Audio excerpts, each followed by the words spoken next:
Magandang araw mga kaibigan. Inanyahan ko po kayong makinig dito sa aking pangalawang channel, ang Marife Adonis Official. Dito po tayo muna ngayon. At ngayon ay ating pag-aralan ang benepisyo ng pagkain ng orange sa katawan at kalusugan.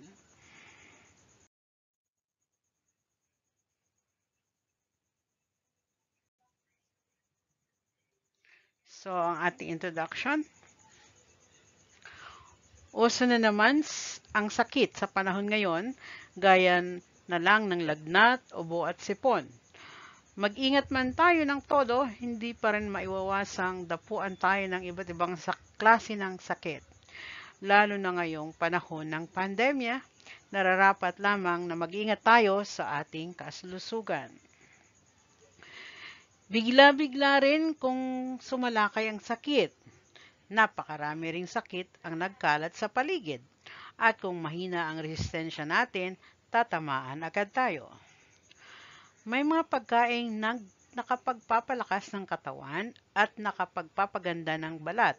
At isa sa prutas o pagkaing matatawag na Swedish medicines at pinaka-healthy na pagkain ay ang orange.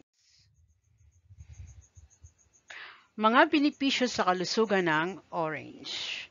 Una, nakapagpapalakas ng immune system. Isa sa benepisyo ng orange ay ang nakapagpapalakas ito ng immune system.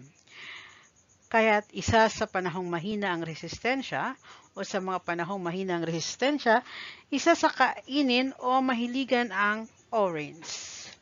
Pwede rin itong gawing juice. Mataas ang taglay na vitamin C ng orange na nakatutulong upang mapalakas ang ating immune system. Ang vitamin C ay nagpoprotekta sa cells upang hindi ito ma-damage ng free radicals. Ang free radicals ang sanhi sa ilang chronic disease gaya ng cancer at heart disease. Pinalalakas din ng orange ang katawan upang malabanan ng everyday viruses at infections gaya ng sipon at katulad din ng COVID-19. So ito po yung ating immune systems. Pangalawa, nakapagpapaganda at nakapagpabata ng balat. Okay? Mainam din sa balat ang orange dahil nilalabanan nito ang pagkasira laban sa araw, gayon din sa polusyon. Natutulungan din nito ang katawan upang maiwasan o mabawasan ang wrinkles. Kaya naman, ang isang orange ay isang nagpapabata. Oy, ganyanan. Mainam ding gamot sa dark spots at blemishes ang balat ng orange dahil sa mataas ang taglay nitong vitamin C. Maaaring gamitin ang balat ng orange sa mukha. Ang gawin lang ay patuyuin ang balat ng orange at i-grind ito upang makagawa ng orange peel powder. Pwede rin itong gawing body scrub. Swak ding samahan ng milk o gatas ang ginawang orange peel powder upang magamit na cream sa mukha. Mataas din ang taglay ng citric acid ng orange kaya epektibo ito upang mag-dry ang acne o pimples. Ayan, ito po ang ating human skin na sensitibo. Pangatlo, ito ay nakapagpababa ng kolesterol. Nakapagpababa na rin ang level ng kolesterol ang orange. Ayon sa study na ginawa ng US, ang Canadian researcher, ang klase ng compounds na taglay ng citrus fruits peels na tinatawag na polymethoxylated flavonoids o PMFs ay malaki ang kakayahang magpababa ng kolesterol. Wala rin itong side effects. Ayan. Okay, so yan ang ating cholesterol. Pang-apat, nakatutulong sa digestion o yung nagpapatunaw ng pagkain natin. Habang tumatanda o nagkakaroon ng edad ang isang tao ay bumabagal ang panunaw nito.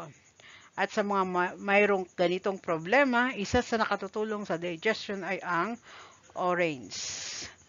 Dahil acidic ang nasabing prutas, nagtataglay ito ng maraming alkaline minerals na nakatutulong upang mabilis na ma-digest ang pagkaing ating kinakain. Ayan ang ating digestive system. Panglima, mainam sa kalusugan ng mata. Nagtataglay ng vitamin A ang orange na may malaking papel sa pagpapanatili ng malusog na mata.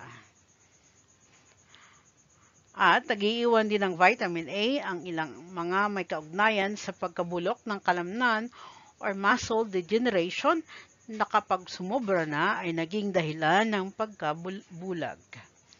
Ayan, ingatan po natin ang ating magandang mata. Benepisyo sa buhok. So, ang orange ay meron ding mga benepisyo sa ating kalusugan na sa buhok. Bukod sa mainam ito sa kalusugan at balat, swak din itong gamitin sa buhok dahil sa taglay nitong benepisyo. Pwede itong gawing conditioner, pagsamahin lang ang katas, tubig at kaunting honey. Kapag nahalo mo na ang lahat ng sangkap, ay maaari na itong i-apply sa buhok. Hayan ang mixture sa loob ng 5 hanggang 10 minuto. Ang pamamaraan na ito ay nakatutulong upang maging malusog, makintab at maganda ang buhok. Maaari rin gamiting gamot sa dandruff o balakubak ang orange juice. Ang balat naman ng orange ay maaaring pakuluan at gamitin sa buhok upang matanggal ang balakubak at maging makintab ang buhok.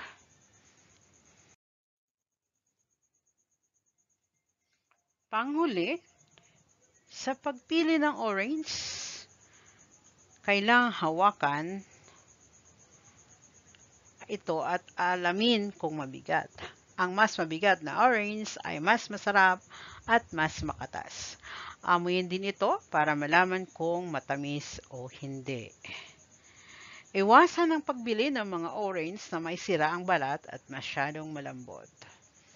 Ang mga nakalista sa itaas ay ilan lamang sa inidulot sa kalusugan at kabubuan ng orange. Kaya naman, wala ka ng dahilan pa upang ayawan ang nasabing prutas. Isa rin ang orange sa napakadaling bilhin at kaya rin namdaman sa bulsa. Masarap din ang orange kaya marami ang nahihilig dito. So bumili ka na, kumain ka na ng prutas at mag-iwas sa COVID-19. Alalahanin natin, alagaan natin ang ating kalusugan, kumain ng prutas at gulay sa araw-araw. At bago ako magtapos, don't forget to like, share, and subscribe. Alalahanin natin, oranges are one of the few fruits that will not grieve if left on the tree. From Fun Facts 2012. Thank you so much. Maraming salamat po. Magandang araw sa inyong lahat. Nawa ang Panginoon ay nasa ating lahat. Bye-bye. Love you all.